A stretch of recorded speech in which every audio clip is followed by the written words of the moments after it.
శ్రీనివాసరావు గారితో మాట్లాడదాం. సార్, చూశారు కదా, నేనంతా చెప్పనవసరం లేదు, అందరూ టీవీలు కత్తుకోపోయి ఏం జరుగుతుందో చూశారు. జగన్ కామెంట్స్ మీరు చూశారు, ఏమనిపించింది సార్? ఆయన వస్తే ఒక విధంగా ఉండేది, ఇప్పుడు రాకుండా కూడా దాన్ని మళ్ళీ వివాదిస్తారు, దళిత కార్డు ఉపయోగించారు. అంటే దీని వెనక ఉన్న అసలు ఎజెండా ఏంటి అనేది మనం ఆలోచించాలి. ఈ లడ్డు వివాదాన్ని డైవర్ట్ చేయడం కోసం ఆయన ఆ పర్యటన పెట్టుకున్నారా?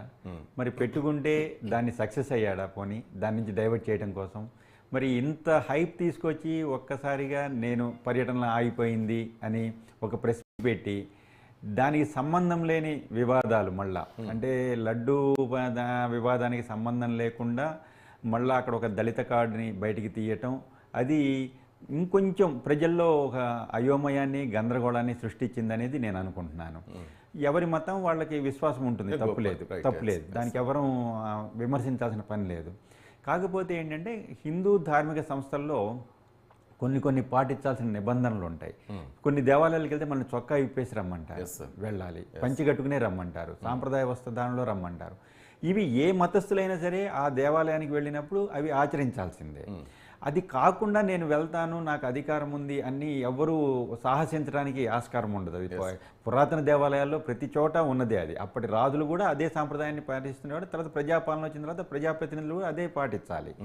దాన్ని పక్కన పెట్టేసేసి దీన్ని ఒక వర్గం మొత్తానికి చుట్టడం అనేది అది కొంచెం ఇబ్బందికరంగా. ఇక్కడ ఒక వ్యక్తి చేసిన తప్పుకి, అంతే కదా, వ్యక్తులు చేస్తున్న తప్పుని సమాజానికి ఆపాదిస్తున్నారు. నేను అక్కడ బాధేస్తున్నాను, అది తప్పు అని నేను భావిస్తున్నాను. అక్కడ ఒక మతం వాళ్ళు లడ్డూల్లో కలపలేదు, అది కాదు, అక్కడ ఉన్న వ్యక్తులు చేసిన తప్పు స్వలాభాల కోసం. అది అసలు జరిగిందా లేదా దాని మీద ఒక సమగ్రమైన విచారణ జరగాలి. దానికోసం పోరాటం తప్పులేదు, అది పోరాడాలి కూడా. ఎందుకంటే నిజాన్ని బయటికి తీయటం అవసరం, ఎందుకంటే ప్రజల మనోభావాలు దెబ్బతింటున్నాయి కాబట్టి.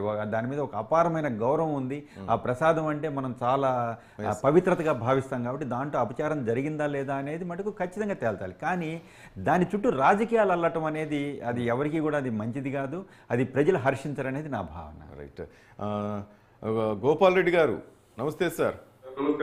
చెప్పండి సార్. సార్, నిన్న మీ సార్ ఒక మాట అన్నారు, నా మతం మానవత్వం అన్నారు సార్. దీనికి చాలా కామెంట్స్ వినిపిస్తున్నాయి సార్. మానవత్వం అంటే సొంత పార్టీ ఎంపీని లోపలేసి కాళ్ళిరగొట్టడమా? రెండోది, ఒక మాజీ ముఖ్యమంత్రిని, ఆయన భార్యను అసభ్యంగా అసెంబ్లీలో అవమానకరంగా హేళన చేయటం మానవత్వమా? ఇట్లా చెప్పుకుంటూ పోతుంది సార్. ఈరోజు జత్వాని లేడీ కేసు సంబంధించి కూడా అది మానవత్వమా? తోటి మంత్రుల చేత, ఎమ్మెల్యేల చేత అసభ్య పదజాలం వాడుతూ ప్రతి ఒక్కరిని బూతులు తిట్టించడం, ఇది మానవత్వమా? నిన్న రాజకీయం చేయాలనుకొని చూశారు ఈయన కొండ మీద, అది బూమ్రాంగ్ అయింది, ఇది మానవత్వమా అని జగన్ అడుగుతున్నారు సార్. మీరేమంటారు? మానవత్వం అంటే దానికి ఏం పెద్ద, అంటే మనకు ఒకరు మాట్లాడింది, ఒక పార్టీ మాట్లాడింది మీరు భూతత్వంలో చూపించాలంటే నాకేం ఇబ్బంది లేదు. అదే చంద్రబాబు నాయుడు కూడా నిన్న ప్రజలను లేకపోతే అందరినీ తోలుతీస్తా, తొక్కలిస్తా, చొక్కాలు ఇప్పేస్తానే చంద్రబాబు నాయుడు ముఖ్యమంత్రి కాబట్టి 14 ఏళ్ళు 15 పరిపాలన చేసి 14 ఏళ్ళు ప్రతిపక్ష పాత్ర ఉన్న వ్యక్తి కూడా మాట్లాడుతున్నారు. దాని గురించి కూడా చర్చ పెట్టాలి మీరు. ఏదో మనం ఇప్పుడు ఉంటే బొండా ఉమా అంటే పాత్ర వేస్తాను, చంపేస్తాను అసెంబ్లీలో, మీకు గుర్తుందో లేదో, అంటే గుర్తు లేకుంటే మేము చెప్తాం అందరికి కూడా పార్టీలకి, అసెంబ్లీలో అందరినీ పాత్ర వేస్తాను చెప్పి బొండా ఉమా గారు మాట్లాడారు. ఆయన చక్కగా ఆయన పాత్రుడు గారు ఏమేమి భాష మాట్లాడతాడో మీ అందరికి తెలుసు. ఈ రాజకీయాల్లో అందరిలో కొంతమంది కొన్ని పార్టీల్లో ఉంటారు ఉద్వేగంగా మాట్లాడేవాళ్ళు, దాన్ని కంట్రోల్ చేస్తున్న బాధ్యత అందరికి ఉంది. రాజకీయాల్లో స్వచ్ఛంగా నీతిగా మాట్లాడాలా, సభ్య సమాజం హర్షించేలాగా మాట్లాడాలంటే వైసీపీ వాళ్ళు ఎవరున్నా మాట్లాడిన దానికి చర్చ పెట్టాల్సిన అవసరం లేదు. ఎవరు మాట్లాడితే ఆ చర్చ తీసుకోవాల్సిన బాధ్యత మీడియా పైన ఉంది. మీడియా ఏమంటే వర్టికల్ ఎవరైతే